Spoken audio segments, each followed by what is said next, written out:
वो शेख अब्दुल हक जिन्हें मुहक्किक अलल इतलाक कहा जाता है, और बर्रे सगीर में ये जो धड़ेबंदी थी, जो अहले सुन्नत से जुदा होकर लोगों ने अपने अपने मसलक बनाए, उससे पहले जो बिल इत्तेफाक बर्रे सगीर में इल्म हदीस की हर सनद हजरत शेख के ज़रिए से राइज हुई। शेख अब्दुल हक मुहद्दिस देलवी अशियतुल लमात शरह मिशकात के अंदर बाबु ज़ियारतिल कुबूर में आपने ये लिखा, दीदम चार कसरा, मैंने चार हस्तियों को देखा, अज मशाइख, मशाइख में से। क्या देखा कि तसर्रुफ मी कुनन दर कुबूर खुद, कि वो अपनी कब्रों में भी तसर्रुफ करते हैं। तसर्रुफ किसी की मदद करना, मुश्किल हल करना, मुसीबत को दूर करना, अपनी कब्रों में भी वो तसर्रुफ करते हैं। कैसा तसर्रुफ? मानिंदे तसर्रुफ आए ऐशा दर हयाते खुद, जिस तरह वो हस्तियां अपनी जाहिरी हयात में तसर्रुफ करती थीं, मैंने उनको देखा वो अपनी कब्रों में भी वैसा ही तसर्रुफ करती हैं। कब्रों में जाकर भी वो मददगार हैं, वो गौस हैं। बल्कि फरमाते हैं या बेशतर, या तो जिंदगी के तसर्रुफ जितना तसर्रुफ करते हैं, या फिर उससे भी ज्यादा तसर्रुफ करते हैं। जिंदगी के तसर्रुफ की मिसल या उससे भी जायद तसर्रुफ कब्रों के अंदर वो हस्तियां करती हैं। उनमें से दो का आपने नाम इस मकाम पे जिक्र किया। कहते हैं शेख मारूफ करखी व शेख अब्दुल कादिर जीलानी व दो कस दीगर रा अज औलिया शुमुर्दा। उन चार में दो हस्तियां तो और हैं, लेकिन दो हस्तियों के जो नाम हैं वो एक सैयदना शेख मारूफ करखी रहमहुल्लाह ताला हैं, और दूसरे हजरत सैयदना शेख अब्दुल कादिर जीलानी रहमहुल्लाह ताला। रब्बुल जलाल ने कुबूर के अंदर भी इनको जाहिरी हयात जैसा या उससे भी ज्यादा फैजान बांटने, तसर्रुफ करने का इख्तियार अता फरमाया। और ये दोनों हस्तियां जिनका यहां जिक्र है, दोनों के मराकिद बगदाद शरीफ में है। हजरत मारूफ करखी रहमहुल्लाह ताला और हजरत गौस आज़म रहमहुल्लाह ताला। हजरत गौस आज़म के लिहाज से जो ये दर्जा है कि गौस आज़म दरमियाने औलिया चू मुहम्मद दरमियाने अम्बिया अलैहिमुस्सलातु वस्सलाम।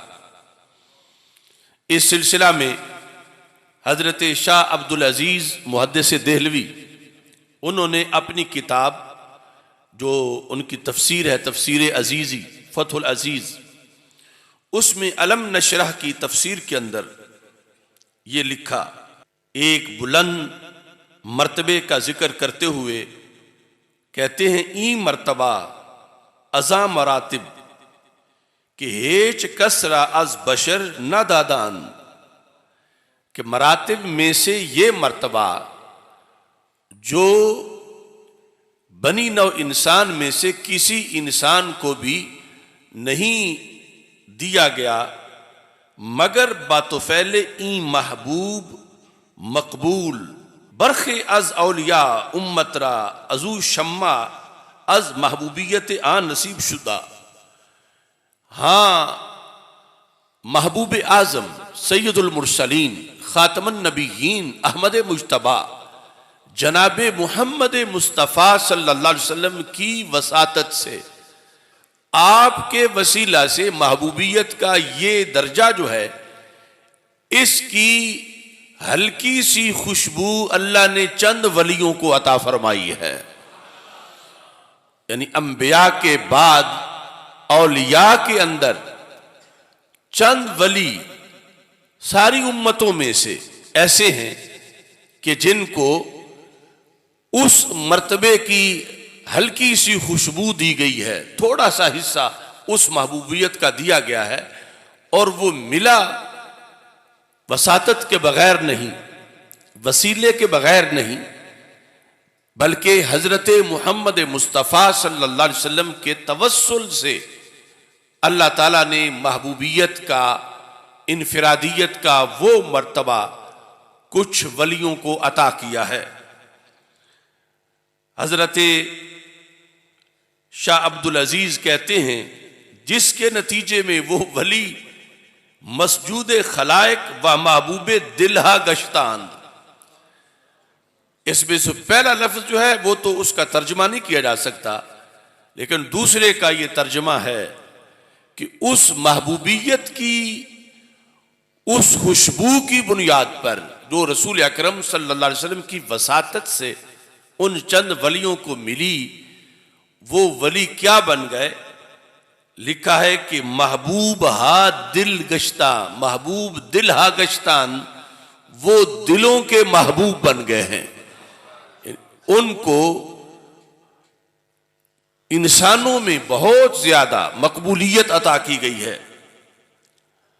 वो कौन सी हस्तियां हैं, तो यहां पर हजरत शाह अब्दुल अजीज मुहद्दिस देहलवी उन्होंने लिखा, मिसल हजरत गौसुल आजम व सुल्तानुल मशाइख निजामुद्दीन औलिया क़द्दसल्लाहु सिर्रहुमा, ये दो नाम लिखे कि रसूल अकरम नूर मुजस्सम शफी मुअज़्ज़म सल्लल्लाहु अलैहि वसल्लम की वसातत से सहाबा किराम रदी अल्लाह तआला अन्हुम के बाद जो वली हैं, उन औलिया को महबूबियत का ये हिस्सा खुसूसी तौर पर दिया गया कि उनका फैज दूर दराज तक पहुंचा और उम्मत में उनकी मोहब्बत को हर तरफ उसके झंडे लहरा दिए गए।